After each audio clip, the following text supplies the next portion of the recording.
Morning children's, कैसे हैं आप लोग? I think you all are doing well. So in the previous class, हमारी जो पिछली क्लास हुई थी उसमें हमने हमारा जो पोयम था the ant and the cricket, उसके क्वेश्चन आंसर्स कंप्लीट कर लिए थे। आपने सारे क्वेश्चन एंड आंसर्स कर लिए होंगे I hope, and you have to send me your work.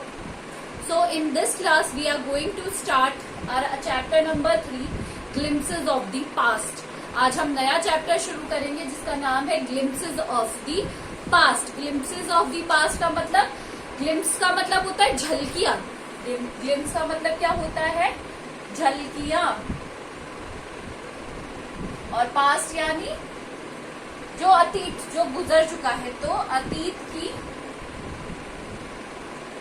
झलकियां।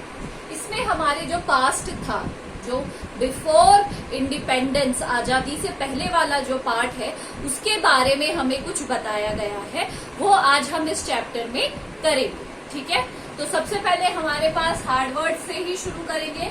एक हार्ड वर्ड हो गया हमारे पास, सबसे पहले है ग्लिम्प्स। क्या आ गया? ग्लिम्प्स। ग्लिम्प्स का मतलब होता है झलकियां, झलक, एक झलक। ठीक है, आया समझ में?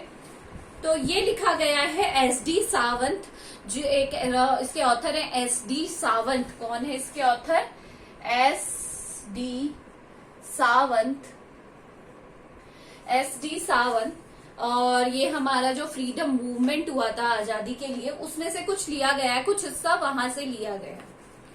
तो let's get started. Before you read, here are some pictorial glimpses of the history of our इतिहास of our country from 1757 to 1857। आपने पिक्टोरियल रूप में कॉमिक्स पढ़ी होगी। कॉमिक्स सबने पढ़ी है अपने बचपन में, अभी भी बहुत लोग कॉमिक्स पढ़ते हैं। तो उसमें क्या दिखाया जाता है बेटा कि पिक्चर दी हुई होती है और उसके अंदर से जो लोग होते हैं उनके द्वारा कथन दिए हुए होते हैं, उनके द्वारा स्टेटमेंट दिए हुए होते हैं। तो इसे ही हम क्या कहते हैं? पिक्टोरियल ग्राफिकल प्रेजेंटेशन कहते हैं इसे, जहां पे हमें पिक्चर्स के थ्रू बताया जाता है जो भी वार्तालाप हो रही होती है। तो इसमें है हमारे इतिहास की कुछ झलकियां, जो कि है 1757 से 1857 तक। These पिक्चर्स, जो यहाँ पे पिक्चर दी हुई है, चित्र एंड स्पीच बबल्स। अब स्पीच बबल्स क्या होते हैं? जो अगर कोई भी पिक्चर गिवन है तो वहां पर एक इस तरीके से बबल दिया हुआ होता है, बुलबुला सा, है ना, और उसके अंदर स्टेटमेंट लिखा हुआ होता है। उसके अंदर जो भी कथन है वो वहां लिखा हुआ होता है, तो उसे कहते हैं स्पीच बबल। क्या कहते हैं इसे? Speech bubble. इसे कहा जाता है स्पीच बबल, इसे कहते हैं। आया समझ में? तो इसके द्वारा बताया गया है कि अगर यहाँ पे तीन व्यक्ति है तो तीनों अलग अलग कुछ ना कुछ कहना चाह रहे हैं, वो स्पीच बबल के थ्रू हमें बताया गया होता है। आया समझ में आपको? Will help clarify your understanding of the condition that led to event known as First War of Independence 1857। जब पहली लड़ाई हुई थी आजादी के लिए, फर्स्ट वॉर, पहला जो वॉर हुआ था, आजादी की जो जंग हुई थी, वो हुई थी 1857 में। आया समझ में? तो इस चैप्टर में बेसिकली हम हमारे जो इतिहास से रिलेटेड है कि किस तरीके से हमें आजादी मिली, किस तरीके से हमने अपनी आजादी को पाने के लिए एफर्ट्स करे हैं, उनको पाने के लिए, वो हम इसमें पढ़ेंगे। तो सबसे पहला है द मार्टियर्स। तो मार्टियर्स कौन हो जाते हैं? शहीद। मार्टियर्स कौन हो गए? शहीद। तो सबसे पहले हम लिखेंगे मार्टियर। मार्टियर की भी आपको क्या करनी है? मीनिंग लिखनी है। मार्टियर का मतलब होता है शहीद। यहाँ पे एक पिक्चर दी हुई है, देखिए यहाँ पे ये जो लेडी कुछ गा रही है, ये है लता मंगेशकर, और वो गा रही है at a function in Delhi. यहाँ पे दिल्ली में एक फंक्शन हो रहा है, वहां पर लता मंगेशकर सबको देखकर गाना गा रही हैं।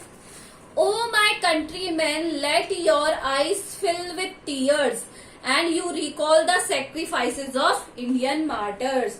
मार्टियर्स कौन होते हैं? जो हमारी जो देश के लिए अपनी जान दे देते हैं, शहीद, उन्हें कहा जाता है।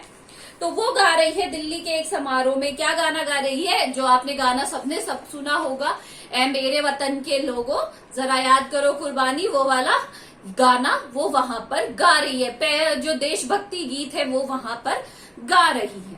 आया समझ में आपको? नाउ जो अब है कंपनीज कॉन्क्वेस्ट, यहाँ पे दूसरे पिक्चर में दी हुई है कंपनीज कॉन्क्वेस्ट। कॉन्क्वेस्ट होता है उनका जो टेक ओवर करना। क्या करना? टेक ओवर करना। तो कॉन्क्वेस्ट हमारे पास एक और वर्ड है। क्या है हमारे पास? कॉन्क्वेस्ट। आया समझ में आप लोगों को? तो ऊपर से स्टार्ट करेंगे, इस तरीके से चलेंगे स्पीच बल। इसमें देखिए यहां से फर्स्ट है 2.1 British with its superior weapons. उनके पास, आपको पता है जो ब्रिटिश ईस्ट इंडिया कंपनी थी उनके पास बहुत सारे हथियार थे, बड़े बड़े हथियार थे। The British East India Company was extending its power in 18th century in India. और जो ब्रिटिश ईस्ट इंडिया कंपनी है वो धीरे धीरे, एक्सटेंड करना मतलब होता है बढ़ाना, अपनी जो पावर है उसे क्या कर रही थी? बढ़ा रही थी। भारत में धीरे धीरे अपनी जो पावर है, अपनी जो ताकत है उसे क्या करने की कोशिश कर रही थी? बढ़ाने की कोशिश कर रही थी। जो ईस्ट इंडिया कंपनी है वो अपनी ताकत को बढ़ाने की कोशिश कर रही थी। यहाँ पे आप देखोगे इंडिया के जो प्रिंसेस है उनके हैं ये पूरा व्हाइट, और जो टेरिटरी है ब्रिटिश वो इतनी सी है, छोटी सी, बहुत माइन्यूट, बहुत कम। इंडियन प्रिंसेस वर शॉर्ट साइटेड। यहाँ पे एक और वर्ड लिखेंगे, शॉर्ट साइटेड। शॉर्ट साइटेड मतलब जिन्हें ज्यादा दूर का दिखाई नहीं देता है, आंखों से नहीं, मतलब जो ज्यादा सोचते नहीं है। शॉर्ट साइटेड नॉट, वो लोग जो फ्यूचर का नहीं सोचते, जो बस प्रेजेंट का ही सोचते हैं, जो आगे का सोचते नहीं है।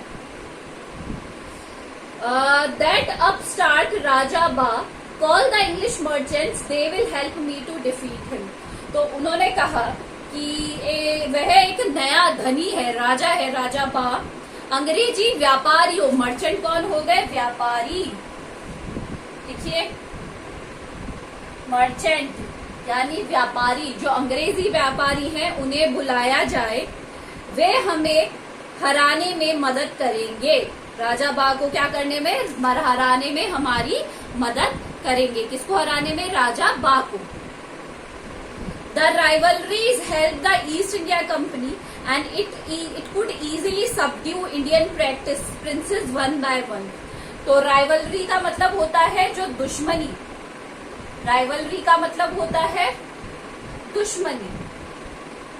तो राइवलरीज जो थी राजाओं के बीच में, इंडिया के जो राजा थे, इंडिया में जो डिफरेंट राजा थे उनके बीच में जो लड़ाइयां थी, इसका फायदा उठाया जो अंग्रेज थे उन्होंने।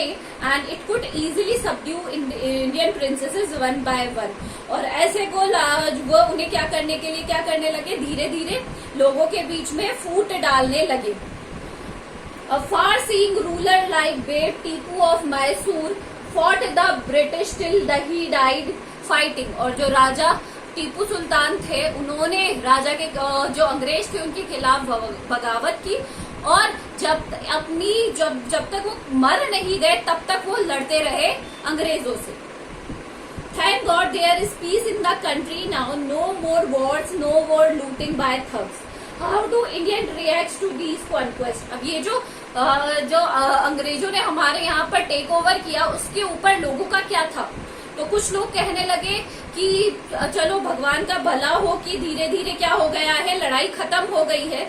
It is God who sent the British. अब कई लोग तो ब्रिटिशर्स के साथ थे, कई लोग ब्रिटिशर्स के अगेंस्ट थे। तो यहाँ पर कहा कि वो ये भगवान ही जिन्होंने ब्रिटिशर्स को भेजा है। Are destiny is linked with them. हमारी जो डेस्टिनी है वो इनसे क्या है? लिंक्ड है। लिंक्ड मतलब जुड़ी हुई। The white man has killed और डीथ्रोन्ड आवर किंग। अब कुछ लोग उनके साथ थे और कुछ लोग उनके अगेंस्ट थे। तो डीथ्रोन मतलब होता है गद्दी से उतार देना, डीथ्रोन कर देना, कुर्सी से उतार देना। तो कई लोग उनके अगेंस्ट भी थे, वो कह रहे थे कि हमारे लोगों को इन्होंने क्या कर दिया है? डीथ्रोन कर दिया है, गद्दी से उतार दिया है, पावर छीन ली है उनसे। Some kings were not good and him after all they were all of this land. Now we have became slaves of foreigners. और कुछ का मानना था कि अब इन लोगों ने हमारे ऊपर कब्जा कर लिया है, अब हम इनके क्या बन चुके हैं, गुलाम बन चुके हैं. तो कुछ लोगों का मानना ये था कि अब हम इनके क्या बन चुके हैं, गुलाम बन चुके हैं. तो आज हम यही तक करेंगे. मैं आपको इन वर्ड्स के मीनिंग्स तो करने हैं, कुछ क्वेश्चन दे रही हूँ वो भी आपको करने हैं. तो सबसे पहला है, who is singing the song, कौन गाना गा रहे थे. सेकंड है, फॉर whom द सॉन्ग संग, किसके लिए गाना गाया जा रहा था. थर्ड है, हु इज टीपू सुल्तान, टीपू सुल्तान कौन थे. एंड लास्ट है,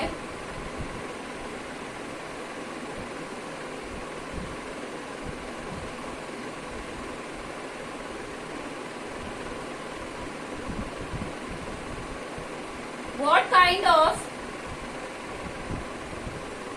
Indian princess was there in 18th century.